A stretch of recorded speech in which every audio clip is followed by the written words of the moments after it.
श्री रविंद्र सिंह भाटी। धन्यवाद माननीय सभापति महोदय। राज्यपाल के अभिभाषण के धन्यवाद प्रस्ताव में खेजड़ी संवर्धन, ओरण और गोचर के संरक्षण के संबंध में संशोधन प्रस्ताव प्रक्रिया के नियम 15 के तहत प्रस्तुत किया गया है। मेरा निवेदन है कि इसको स्वीकार किया जाए। बिल्कुल, आप ले लेंगे तो बड़ी कृपा होगी। और जो बीकानेर में भाई मजबूत आवाज कर रहे हैं उनकी बात सरकार तक भी पहुंचेगी। राजस्थान युवाओं का देश है। मैं भी एक युवा हूं। अभी तक युवाओं के विषय पे काफी बात हो रही थी। विपक्ष कह रहा था कि पक्ष कुछ नहीं कर रहा, पक्ष कह रहा था कि विपक्ष कुछ नहीं कर रहा। अरे साहब, इतने सालों से पेपर लीक हो रहे हैं, आप बताइए तो सही कि आखिर जिम्मेदार कौन है? आज तक किसी ने जिम्मेदारी ली क्या? अभी तक पेपर लीक के उस दंश से निकले ही नहीं थे। पेपर लीक के उस दंश से निकले ही नहीं थे कि ओमर सीट का एक और प्रकरण सामने आ गया। अरे साहब, उन युवाओं के भविष्य के साथ खिलवाड़ आखिर कर कौन रहा है? एक के बाद एक। साहब, हम हमेशा देखते हैं जब भी कोई परीक्षा होती है, बहनों के मंगलसूत्र उतार दिए जाते हैं, उनकी चोटियां काटी जाती हैं, मेरे सिख सरदार भाइयों की पग उतारी जाती है। और वो तमाम लोग इसलिए सहयोग करते हैं कि काश ये पेपर लीक रुक जाए। पर साहब, जब बाढ़ ही खेत को खाएगी तो बचाएगा कौन? ये मत समझिएगा कि बाहर बैठा युवा समझ नहीं रहा। वो समझ रहा है, वो देख रहा है। अंदर बैठे हुए माननीय किस तरीके से पेपर लीक को लेके चिंतित है, वो सब तरीके से देख रहा है। मैं तो एक ही बात कहूंगा, माननीय चंद्रशेखर जी ने कहा था, जिन हाथों में शक्ति भरी है राज तिलक देने की, उन हाथों में ही ताकत भरी है सर उतार लेने की। साहब, समय रहते पेपर लीक रे प्रकरण और तमाम यह मुद्दा रे माते एक विशेष आप चर्चा कराओ और स्थितियां जो है वो प्रदेश रे शामिल लाओ। ए तो बात हुई रही हायर एजुकेशन री। अब मैं आता हूं हमारे स्कूलों की। थोड़ी देर पहले स्कूलों पे चर्चा चल रही थी, स्कूल्स की बातें हो रही थी। कहा गया हमारे विपक्ष के नेताजी ने कि 1.5 लाख टीचर्स की कमी है, 3700 स्कूल जर्जर अवस्था में है, 80,000 कमरों की जरूरत है, 44,000 शौचालयों की जरूरत है। अरे वाह, बहुत बड़ा नंबर आपने बताया साहब। आप देखिए कि पूर्ववर्ती सरकार में आप भी शिक्षा के मंत्री थे, वर्तमान वाले भी अभी आए हैं। तो साहब, आखिर यह कब तक पूरा होगा? क्या आत्मनिर्भर भारत 2047 में इस तरीके से बनेगा?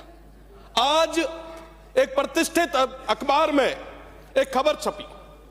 अफसरों को हाई कोर्ट ने कहा कि शर्म आनी चाहिए, छात्राएं पानी नहीं पीती क्योंकि स्कूलों में टॉयलेट नहीं है। हम आजादी का अमृतकाल मना रहे हैं और दूसरी तरफ हमारे स्कूलों के हाल क्या है? मैं दावे के साथ कह सकता हूं, यहां पे बैठे तमाम जितने भी माननीय सदस्य हैं वो सरकारी विद्यालयों से पढ़ के निकले हैं। पर आज के समय में उन सरकारी स्कूलों के हाल क्या है हमें समझने की जरूरत है। कहीं स्कूलें गिर रही है, कहीं मासूम बच्चे इस सिस्टम की भेंट चढ़ रहे हैं और हम सब मुख्य दर्शक होकर बैठ रहे हैं। बाबा साहेब ने कहा था, शिक्षा वो शेरनी का दूध है जो जितना पिएगा उतना दहाड़ेगा। पर आज क्या हो रहा है? क्या इस तरीके से हम तक्षशिला बनाएंगे? इस तरीके से हम नालंदा बनाएंगे? क्या इस तरीके से हम विश्व गुरु बनेंगे जहां एक 12वीं की स्कूल में एक एक अध्यापक के भरोसे छोड़ रखा है? आज इस तरीके की स्थितियां बन गई हैं। हम गौरवमय अतीत की बात करते हैं, हम खुशहाल भविष्य की बात करते हैं, पर इन आने वाली पीढ़ी की बात कौन करेगा? मान्य, इनकी बात करने की जरूरत है। मेरा निवेदन है, पक्ष और विपक्ष से हर जगह एक चर्चा चलती है कि यहां पे सदन में बैठ के पक्ष और विपक्ष हमेशा ये प्रयास करते हैं कि सरकारी सिस्टम को कैसे कमजोर किया जाए ताकि कोई वंचित, पीड़ित, शोषित आगे उठ के ना आ पाए, कोई इस सदन का हिस्सा ना बन पाए। अगर वाकई आप चाहते हो कि हमारी तरह, हम सभी की तरह कोई ग्रामीण स्कूल से निकल के इस सदन तक पहुंचे, तो उस शिक्षा व्यवस्था को सही करना हमारी प्रायोरिटी होनी चाहिए। हम क्या कर रहे हैं साहब? शिक्षा की बात होती है, एक दूसरे पे हमेशा हम आरोप और प्रत्यारोप लगाते हैं। आखिर ये शिक्षा व्यवस्था सही होगी कैसे? माननीय, मैं कंक्लूड कर रहा हूं, बहुत जरूरी विषय है। आखिर ये शिक्षा व्यवस्था सही होगी कैसे? शिक्षा व्यवस्था तब सही होगी जब हम एक कानून लाएंगे, हम इस चीज की अनिवार्यता करेंगे कि चाहे पंच हो, चाहे सरपंच हो, चाहे प्रधान हो, चाहे प्रमुख हो, चाहे विधायक हो, चाहे सांसद हो, सभी के बेटे उस सरकारी स्कूल में पढ़ेंगे। इस चीज का कानून लाएंगे, तब जाके ये शिक्षण व्यवस्था जो है ये पूरे तरीके से सही हो पाएगी। क्या बात करेंगे? मैं तो यहां खड़ा रह के माननीय मुख्यमंत्री जी से कहना चाहूंगा कि आप ऐसा नियम लाए, हम आपका सहयोग करेंगे और मिलके, और आप देखें अगर ऐसा कानून राजस्थान में आता है कि साथ ही साथ अधिकारियों के भी जो पुत्र हैं वो सरकारी स्कूल में पढ़ेंगे, तो निश्चित रूप से ये जो शिक्षण व्यवस्था है ये सही होगी। आज के समय में आप देखेंगे कि कोई भी सक्षम व्यक्ति सरकारी स्कूल की तरफ नहीं जाता, कोई ध्यान नहीं देता, ना हम देते हैं ना सरकारी सिस्टम देता है। आम आदमी, गरीब व्यक्ति, वंचित व्यक्ति का जो पुत्र है वो वहां पढ़ता है। पर क्या साहब हमें उसकी चिंता है? इस तरीके से अगर चलता गया तो क्या हम विश्व गुरु बन पाएंगे? मेरा तो यही निवेदन है कि हम सब मिलके काम करें। मैं बात पूरी करने से पहले हुक्मरानों ने फरमाया है, एक चीज है, लाइनें हैं, ये जरूरी है, ये प्रदेश की जनता सुनना भी चाहती है।